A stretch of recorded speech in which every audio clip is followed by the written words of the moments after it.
everyone, back to Lose Your Source for all things Everton. Andrew Palton. I'm here today to do the match ratings for Everton's fantastic 1-0 away win at Manchester United yesterday. First win at Old Trafford in 12 years. You can't believe you're saying that, really, given some of the performances we put in there. We deserve to win certainly a couple of the games we played in that time.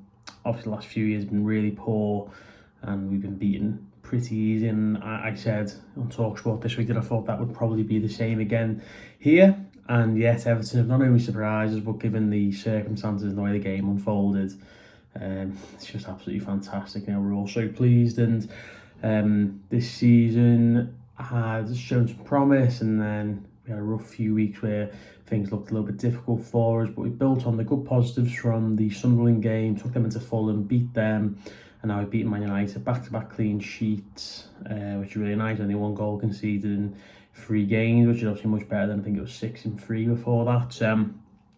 Everton are doing well at the minute.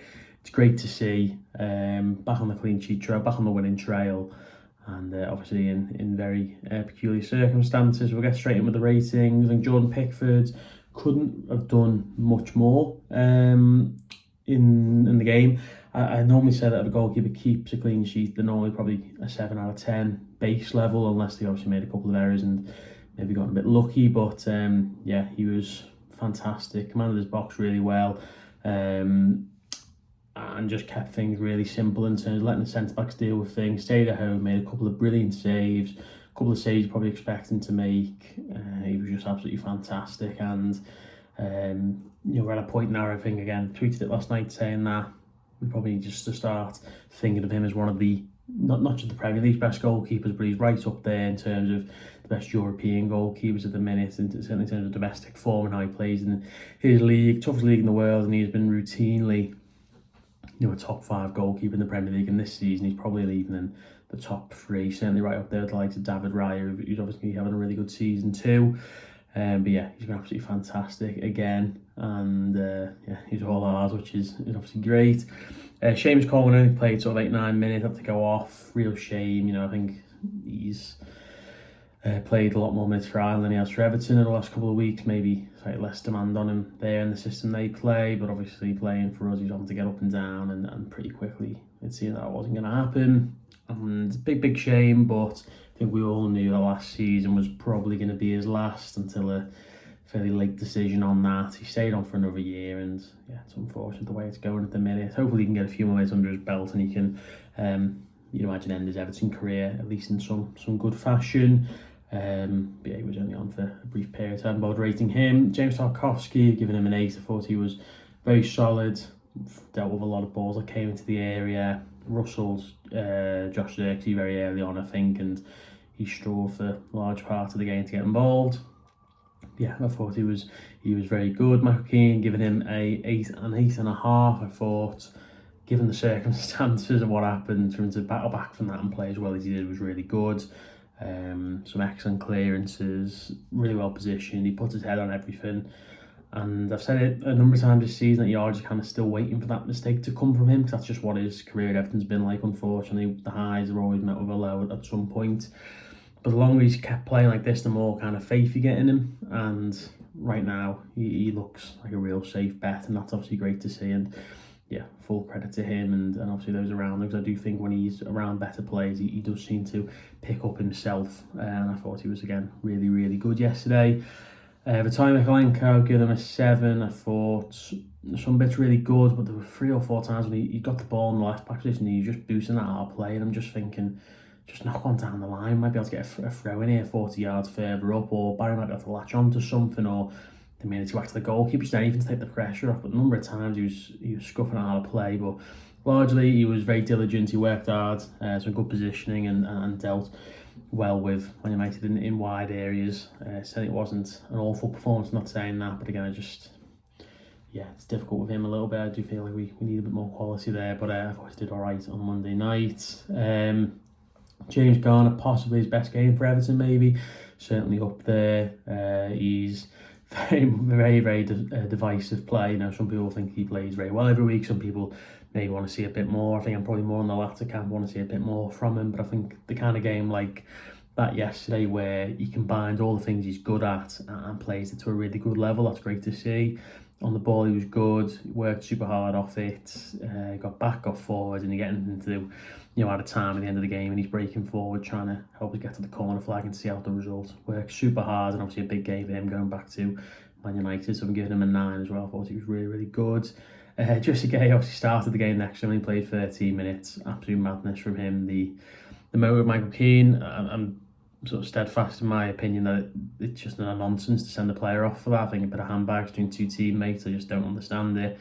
Referee pulls out the red card instantly as well, which is a sign for me that referee's not really thought of what he's doing. He's just acting on it and sent him off, which basically means he was never going to get overturned or anything like that. It's lunacy from him, and that's obviously where it starts, and he should obviously be punished by the club. He's going to be missing for the next 3 games. Then AFCON's coming up, so God knows when he's going to play again for us. But yeah, Idrissa Gueye's been an unbelievable servant. He played 300 games for Everton, even for probably 200 games rather. But he's been very, very good for us. And one moment of madness shouldn't kind of derail that. Sure, it'll all be dealt with, and obviously he's apologised very quickly, and we've won the game as well. So that's the way it goes. But I do still think we should have been 11v11 even after that moment. I don't think it was anywhere near bad enough for a red card. And I think I was watching the video on Sky. There's about 3.5-4 minutes of lots of other incidents like this happening basically, and the fact that's only the third one that's resulted in a red card. No, they're not all the same, and there are other instances other than the ones that were on that little compilation they put on. But I just felt like at most it's a yellow card, or if he didn't calm down, and that's when you can look at getting out red. But I just think for one kind of push on the face or slap, or whatever you want to call it, to teammates at the end of the day, I think it's a very different ball game. So yeah, that's my views on it. But he obviously didn't play well, so you'd be getting a 1 out of 10 there. Iliman, you see both sides of his game here, where he's obviously really good on the ball, super talented, but he works really hard, and you do get that kind of street footballer aspect to him where you see it at times when he's running with the ball or when he's getting back and he's working hard. It's just great to see. So thought he had a very good game, giving him an 8 out of 10. Kingsbury Hall scored a terrific goal. I think the goalkeeper would probably be a bit disappointed, but at the end of the day, he's broke forward. He's worked hard to work the space for it. A bit lucky with some poor defending by Man United, but he earned his luck there, and then he unleashes a shot. Not know if our players shoot. I'll have a go. And you think to last season when you got Harrison and obviously Decore and McNeil, players who were just never going to hit that shot if it's on their wrong side, especially McNeil, for example. He's never going to pull the trigger there. Judy Hall did, and he got full reward for it. But other than that, I thought he played well. The technical level on this team has gone up massively from last season, and I think you can see the benefits of that with moments like what we saw last night. So giving him a 9 out of 10. Jack Grealish worked hard. Difficult game for him against Eamon David. He worked hard, won us some free kicks. Seemed to go down injured in about the 60th minute and played until towards the 90th. Maybe he wasn't, who knows, but he worked hard, used a lot of his experience, got back and helped out defensively, and I thought it was a very diligent display from Grealish, giving him an 8.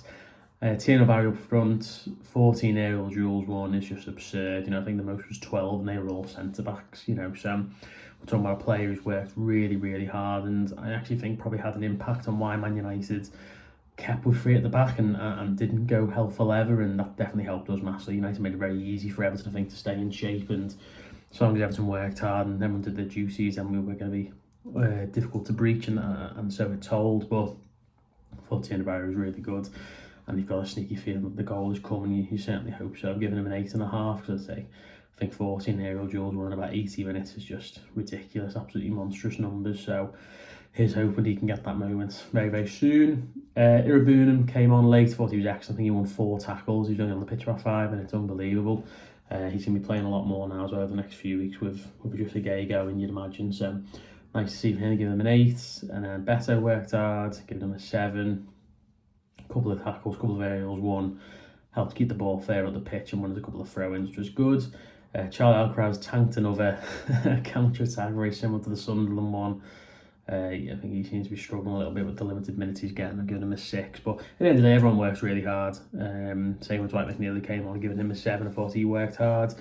Ran around a bit. He was on the pitch for 10 minutes or so. It's hardly like he came on and was man of the match, but he didn't need to be. He came on, worked hard, stuck right in with the team, and it was a real team performance. You know, we were up against it massively for basically 90 minutes, really, wasn't it? You know, about the time and what have you. It was 85, 90 minutes, and the team played really, really well. And not just a win, but it's a win in the most bizarre circumstances. Really good stuff. Let me know your thoughts down below. Who do you think played well? Who do you want to see come in for the game against Newcastle on the weekend? And let me know your thoughts on the result and how big of an impact it may have on our season. Thank you very much, and we'll see you next time.